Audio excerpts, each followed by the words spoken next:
तो जैसा कि मैंने कहा था, समानुपात के सारे क्वेश्चन हम सॉल्व करेंगे और आपको प्रतिदिन अकाउंट के भी वीडियो और मैथमेटिक्स के मिलेंगे हमारे चैनल इंडिया सेफ्टी में। तो अंतिम खाते जिसको फाइनल अकाउंटिंग कहते हैं, इसके सारे प्रश्नों का हल करके मैं 1 बाय 1 वीडियो अपलोड करते जा रहा हूँ। इसके साथ साथ हम बिजनेस मैथमेटिक्स के भी क्वेश्चन बनाएंगे जो आपको रेगुलर मिलते जाएंगे। तो कल मैंने समानुपात का क्वेश्चन अपलोड किया था, आज हम पढ़ेंगे समानुपात का एक्सरसाइज बी। ठीक है, ए का वीडियो मैंने बनाकर अपलोड कर दिया, आज हम बी पढ़ेंगे। अब ए और बी दोनों बहुत ही सेम है, कॉमन है। अंतर क्या है? बहुत ही ज़रा सा डिफरेंस है। वहाँ पर पहले कुछ ऐसे प्रश्न थे जो इबारती नहीं थे, जो संख्याओं पर आधारित थे। यहाँ पर पूरा का पूरा प्रश्न इबारती है, तो प्रश्न को ध्यान से पढ़ो, फिर जमाओ, फिर बनाओ। ठीक है, तो देखो बोला गया है 20 आदमी किसी समय में 180 झोपड़ी बना सकते हैं। उतने ही समय में 90 आदमी कितने झोपड़ी बना लेंगे? तो देखिए, समय निश्चित है, जो भी समय होगा उतने समय में 120 आदमी 180 झोपड़ी बनाते हैं, तो 90 आदमी कितना बनाएंगे? तो जाहिर सी बात है थोड़ा कम बनेगा, क्योंकि 120 लोग अगर 180 बना रहे हैं तो जब लोगों को कम करेंगे तो मान भी हमें कम प्राप्त होगा। आप जमाना कैसे है? तो यहाँ पर आदमी के अनुपात में, मैन के अनुपात में मैन को जमाना होता है। ठीक है, अब जो झोपड़ी बन रही है इसको चलो झोपड़ी समझो, हाउस समझ लेते हैं इसको। तो हाउस के अनुपात में आपको हाउस को रखना है, तो उस तरह से हम कह सकते हैं 120 आदमी और इस तरफ बोला गया है 90 आदमी। 120 आदमी कितने झोपड़ी बनाते हैं? 180 झोपड़ी, उसको आपको यहाँ रखना है तो आप यहाँ पर 180 रखेंगे।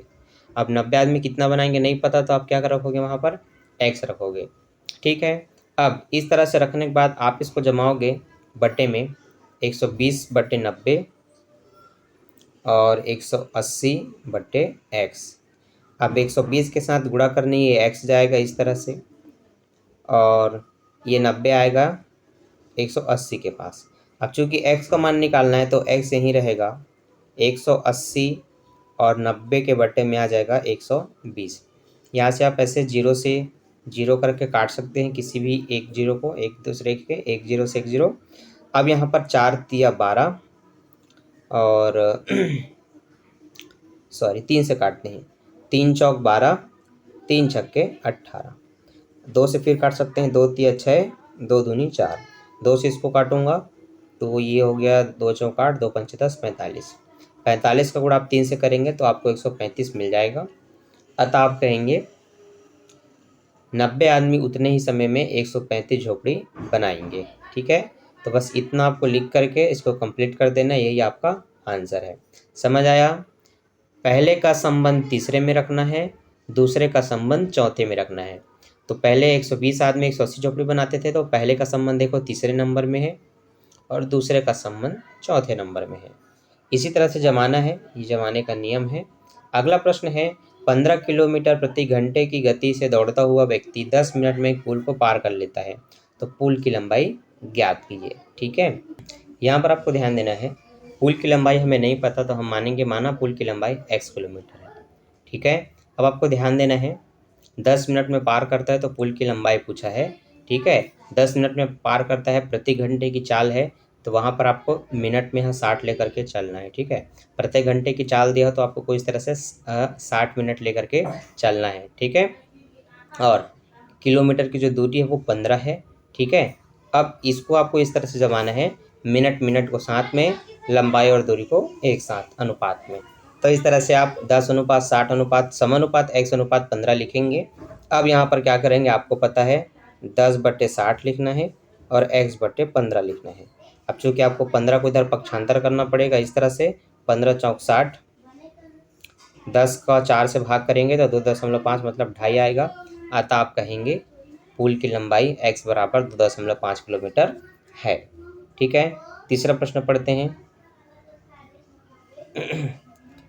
तीसरा प्रश्न में कहा गया है, एक कार 960 किलोमीटर। ठीक, तीसरा प्रश्न पढ़ते हैं। एक कार 960 किलोमीटर के लिए 48 रुपये की गैसोलीन का प्रयोग करता है। यदि उसने 8 रुपये की गैसोलीन का उपयोग किया हो तो यह कितने किलोमीटर दौड़ेगी, ये पूछा जा रहा है। ठीक है, मतलब इतना अगर उसको दौड़ना है तो उसको इतने रुपए का गैसोलीन डलवाना पड़ता है। अगर उसने सिर्फ 8 रुपए का डलवाया तो कितना चलेगा ये पूछा है। तो जाहिर सी बात है ज़्यादा पैसे में ज़्यादा दूरी तय करेगा, कम पैसे का उसमें डलवाओगे तो कम दूरी तय करेगा, है ना। तो चलो हम देखते हैं आंसर क्या आता है। यहाँ पर सिंपल है, किलोमीटर के अनुपात में आप किलोमीटर को रख लो और गैसीन का जो रुपए है रुपए के अनुपात में रुपए को रख लो। ठीक है, तो 8 रुपये और 48 रुपये एक साथ रहेंगे इस तरह से। यहाँ पर आपको जो दूरी पता है किलोमीटर के रूप में, आप उसको अनुपात में रखेंगे। इस तरह से जमाने के बाद आपका फिर ये होगा x अनुपात 960 समानुपात 8 अनुपात 48। ठीक है, यहाँ पर आप क्या करेंगे, फिर से इनको बटे में लिखेंगे, x बटे 960 बराबर 8/48। अगर कटता है तो काट लो, 4 दूनी 8, 4 एकम 4, 4 दूनी 8, 2 एकम 2, 2 छक्के 12, या 8 छक्के 48 तक काट सकते थे। ठीक है, तो यहाँ पर आपका x बटे 960 बराबर 1/6 है।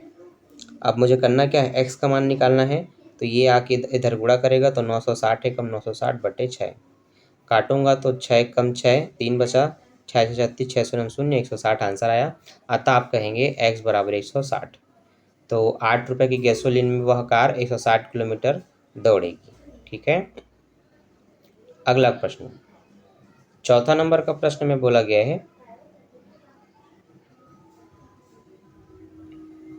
यदि वार्षिक आय 22,000 पर 45 रुपये आय कर दिया जाता है तो वार्षिक आय बताइए जिस पर 7,650 रुपये का आयकर दिया जाएगा। ठीक है, आयकर की दर अगर बढ़ गई यहाँ पर, मतलब राशि बढ़ गई, मतलब अमाउंट भी बढ़ा होगा इनकम। चलिए निकालते हैं। पहला आय आपको पता है, दूसरा आय आपको नहीं पता। तो दूसरा आय मान लो आप x, क्या लिखोगे, मानो उस व्यक्ति की आय x रुपये है तो आय के अनुपात में आय को रख दो और आयकर के अनुपात में आयकर को रख दो। इस तरह से जमा दो, बटे में लिख लो, पक्षांतर करना है आपको पता है। यहाँ पर मैं तुरंत समझा देता हूँ, 22,000 बटे x बराबर 4500 बटे 7,650। यहाँ पर x बराबर, देखिए x इधर आएगा और इसको नीचे भेजा जाएगा, लेकिन ये दोनों आपस में गुणा में रहेंगे। तो 22,000 गुड़ी 7,650 डिवाइडेड बाई 4500। इस तरह से फिर आप आराम से काटो, काटने में गलती नहीं करते हो तो फिर आपका आंसर सही आएगा।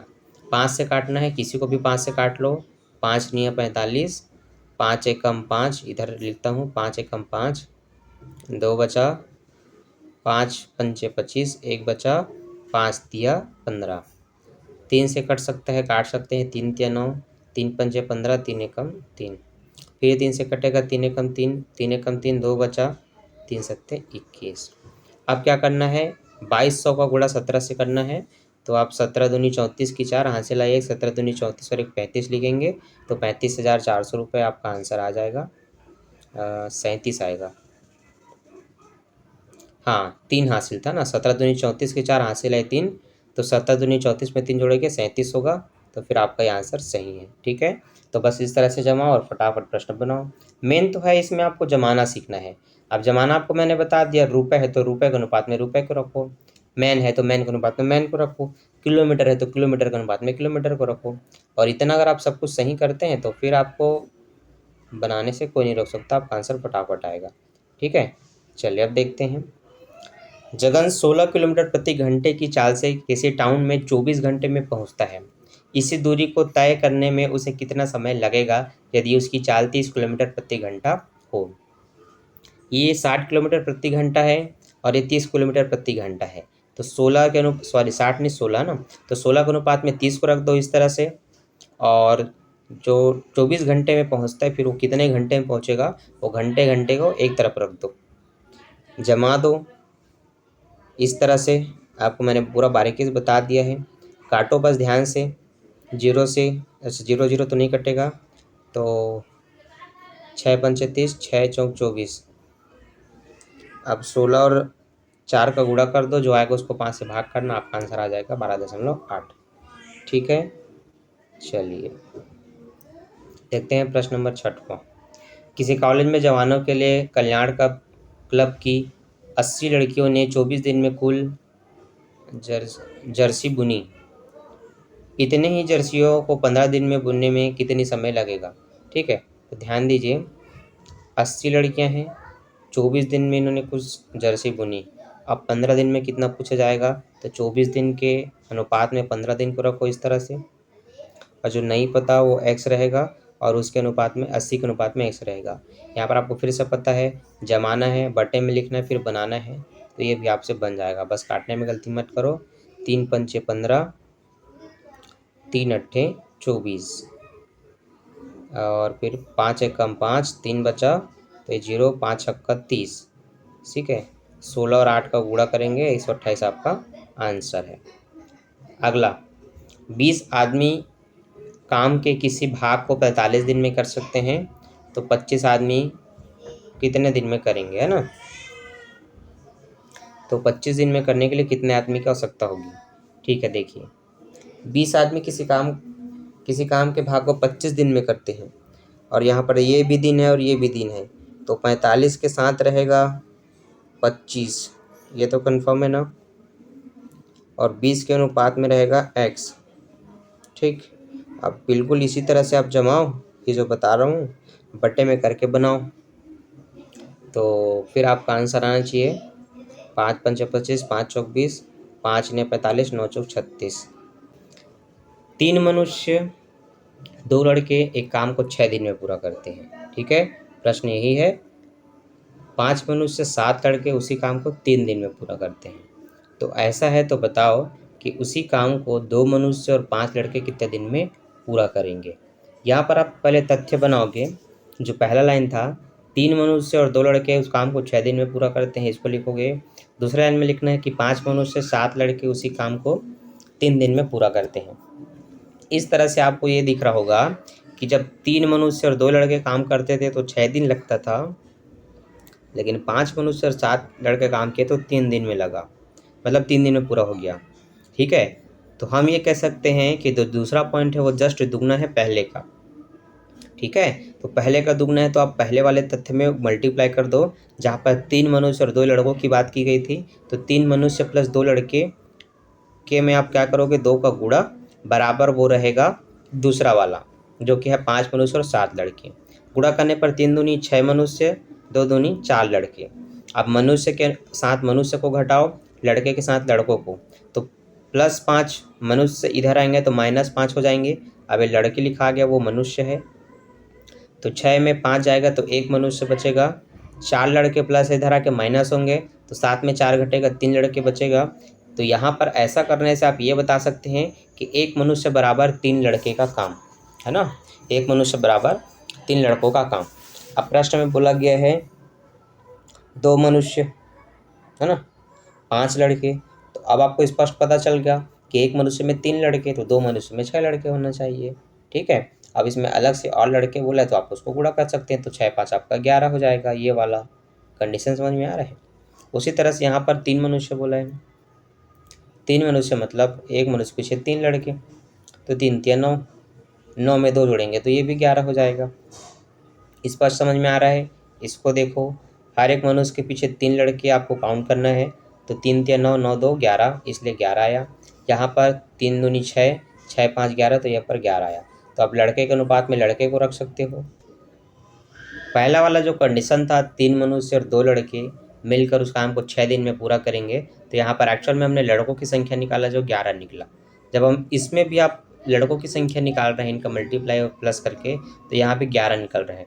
तो जब उतने ही लड़के 6 दिन में काम को पूरा करते हैं तो नीचे भी 6 दिन में ही पूरा करेंगे, तब आप कहेंगे समीकरण 1 और 2 से स्पष्ट है कि उस काम को 6 दिन में पूरा करेंगे। ठीक है, ये अब समझ में आया। तो इस तरह से आपको बनाना है तथ्य के प्रश्न। ठीक, एक्सरसाइज सी हम नेक्स्ट वीडियो में करेंगे। आज के लिए इतना ही। वीडियो अच्छा लगा और अगर आप सीरीज़ से क्वेश्चन बनाते जा रहे हैं और आप चाहते हैं कि हर दिन आपको वीडियो मिले और आप क्वेश्चन बनाते रहें, प्रैक्टिस करते रहें, एग्ज़ाम की तैयारी करते रहें, तो फिर चैनल को सब्सक्राइब कर लीजिए, बेल नोटिफिकेशन ऑन कर लीजिए ताकि आने वाले वीडियो की नोटिफिकेशन आपको टाइम पर मिल जाए। मैं मिलता हूँ नेक्स्ट वीडियो में। अभी के लिए bye, thanks for watching, bye bye बच्चों।